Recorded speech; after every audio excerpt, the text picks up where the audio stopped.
When you've tried to get sober over and over again, I know where you're coming from. I know the feeling of this. I've done it myself over and over again. Usually it was in the form of moderation for me. I get to that stage where I knew that I had to do something about my drinking, and then instead of stopping it and stopping the poisoning, I would go back to thinking, no, all I have to do is cut it down. It never worked for me, because when you cut down your drinking in that way, all it does is it stops you from getting to the result that you want, which is to get the buzz, to get drunk. I went through a similar thing when I was stopping smoking.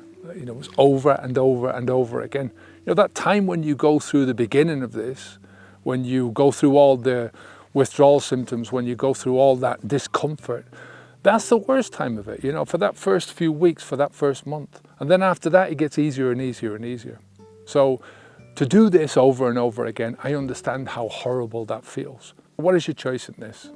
Basically, it boils down to the same thing. You either put the alcohol into your mouth or you don't. You can think that in the short term and the long term. And I know that if you fail, it can feel like, well, I'm just going to give up. I'm not going to try this anymore because it's costing me so much. I understand that. But you also have to understand that discomfort is a part of that process. You have to get through that door of discomfort if you want to get into that long term where you're really enjoying your life and you've got rid of alcohol and it's in your past.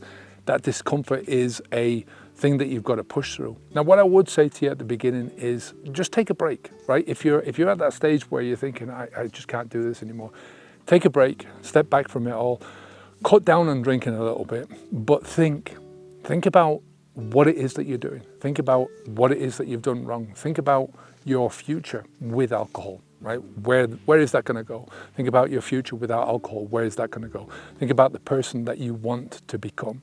Think about the life that you want to lead. Think about the people that are around you and how they are going to benefit or suffer because of your choices. And then once you've done that, go again, right? Make sure that you don't leave it too long. Don't procrastinate in this, but go again. You know, choose a time that is going to be good for you. There's no time going to be perfect, but choose a time that's going to be good and go for it again. There's going to be discomfort. You have to push through that discomfort. The first part of this is going to be rough. You know, how rough it is, you can sort out in your own head. You know, you can turn up the dial or down the dial. But once you get through that discomfort, once you get through the 30 days, 60 days, then you can start to live. Then you can start to really put alcohol behind you and start to build the life that you want. Now, my best advice, watch this video next. It might help you out.